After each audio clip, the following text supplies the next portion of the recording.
Hey y'all. Today I want to talk to you about a few recent books that deal with the very difficult subject of grief in very different ways. Whether we like it or not, we all have to face the loss of a loved one at some point in our lives, and reading a book can be a great way to process some of the challenging feelings and emotions that we call grief.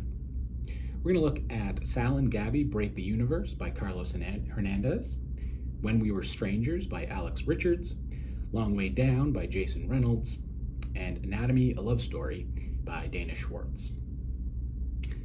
In Sal and Gabby Break the Universe, Sal Vidon and his father Gustavo are still dealing with the loss of Sal's mother from several years ago. One reason that they are still dealing with it is that Mami Muerta, as Sal calls her, still shows up from time to time. You see, Sal has the ability to make a rip in the fabric of reality and bring things into our dimension from alternate dimensions. And sometimes, he accidentally brings an alternate and still living version of his mother into our dimension. This obviously complicates things in Sal's family, especially since Sal's father is now happily married to Sal's American stepmom.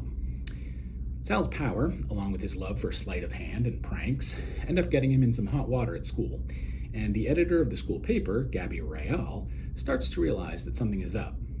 Sal and Gabby quickly become friends and start experimenting with his reality-altering power, only to learn that these rips that Sal creates might be weakening the boundaries between dimensions, and they're going to have to figure out some way to heal that damage.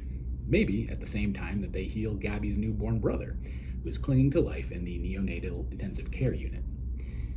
This book, which is part of the Rick Riordan Presents series, is a wild romp, tearing rips between genres like Sal rips through dimensions. It combines Cuban mythology and metaphysical magic, with mostly sentient AIs and robotic dads. The slightly immature sense of humor provides a dramatic contrast to the rather heavy subject nature of dead parents and dying infants. Ultimately, though, it's a deeply caring book, full of love and understanding. The characters are complicated and nuanced, and the relationships on display are as supportive as they are diverse.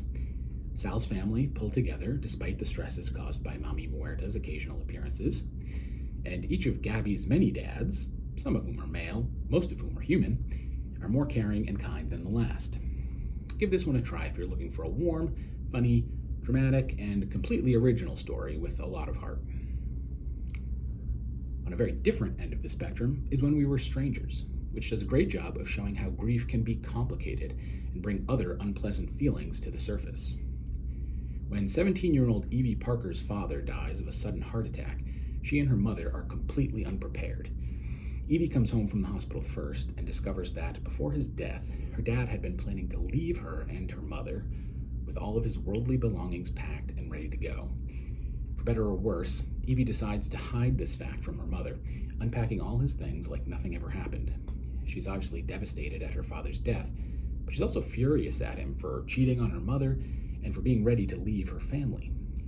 Her mother and her uncle convince Evie to take an intensive photography class over the summer, and the distance provided by being behind that camera lens inspires her to do some slight stalking of Bree, the woman her father was having an affair with, who, it turns out, is pregnant.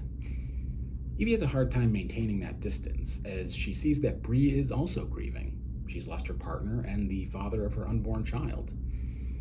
Evie's emotions are obviously swinging dramatically here, and are only further complicated by her mother's downhill spiral into grief and alcohol abuse, and by a blossoming romance with a fellow student in her photography workshop. The author's done a great job of creating a range of characters who are thoroughly realistic, with a full range of positive and negative traits, and authentic reactions to challenging situations. This is a dramatic book that sensitively deals with the way grief is not always straightforward, and this would be a great read for folks looking to process their own messy emotions around the subject. When loss intersects with violence, it can raise even darker emotions, like anger and vengeance. In Long Way Down, Will Solomon is 15 years old when he witnesses his brother Sean get shot to death on his way to pick up medicated soap for their mother's skin condition. Will knows the rules of the tough neighborhood where he and Sean grew up, and one of the rules is revenge. Will hears that Sean was shot by a member of a local gang and rushes upstairs to his family's apartment to get the gun that he knows Sean kept there. On his way back down the elevator, however, Will is visited, Ebenezer Scrooge style, by a number of ghosts who confront him about what he's about to do. All of them are victims of violence and are close to Will or Sean in one way or another. And they're not afraid to challenge Will about his rash reaction to Sean's loss. This novel is written in free verse as a series of poems, but it is in no way abstract or full of flowery metaphors. The language in Long Way Down is as minimalist and direct as a gunshot, packing a powerful punch with every carefully chosen word. Will barely has time to process his grief before it is overwhelmed by raw anger and revenge, which is an all too familiar experience for many people who have been impacted by the sudden, violent loss of a loved one. The author is not afraid of digging deeply into Will's emotional response here, and the result is an unflinching look at how scary our reaction to grief can be sometimes. Anatomy, a love story, is a completely different look at death, from the practical side instead of the emotional one. This is a historical Gothic romance with a heaping spoonful of magic about the history of medical education and the role of young women in the Victorian era. Hazel Sinnott wants nothing more than to become a doctor, a surgeon specifically. But not only is her fiancé opposed to the idea, but as a young woman of the upper class, a career in medicine is not an option. Hazel finagles her way into an anatomy course, posing as a man, dressing in the clothes of her deceased older brother, and begins preparing for the physician's exam. Now, in those days, getting an education in human anatomy was a challenge. While medical schools could legally obtain the corpses of executed criminals for study, the supply did not keep up with the increasing demand. And so there was a growing community of resurrectionists, a polite euphemism for grave robbers, who would dig up recently buried corpses to sell them under the table to medical schools. When Hazel crosses paths with a charismatic resurrectionist named Jack Currer, the sparks fly immediately, and a passionate, star-crossed romance begins. Will Hazel pass her physician's exam? Will she leave her stuffy fiancé to run away with Jack? Or will whatever has been making resurrectionists disappear claim Jack as a victim too? Hazel's story is more indirectly about grief, but the loss of her older brother has affected her and her family in profound ways that directly influence Hazel's path in life.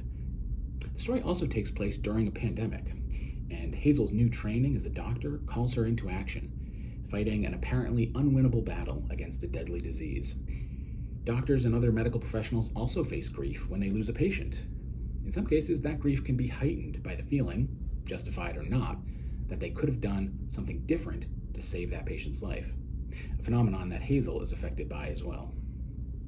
One tricky aspect of this book is that there is a fantasy angle. It's not straight historical fiction. It's very subtle at first, but it really kicks into high gear for the big finale. So readers that prefer their history to be more realistic, this might not be the right read for you. But if you aren't afraid of a little magic and mystery, this might be right up your cold, dark alley. Death is a part of life, and it's a common theme of all sorts of books, from gory horror to tearjerker romance. And I hope these unique takes on death and grief inspire you to check one of them out. Again, we looked at Sal and Gabby Break the Universe by Carlos Hernandez, When We Were Strangers by Alex Richards, Long Way Down by Jason Reynolds, and Anatomy, a Love Story by Dana Schwartz. Thanks very much.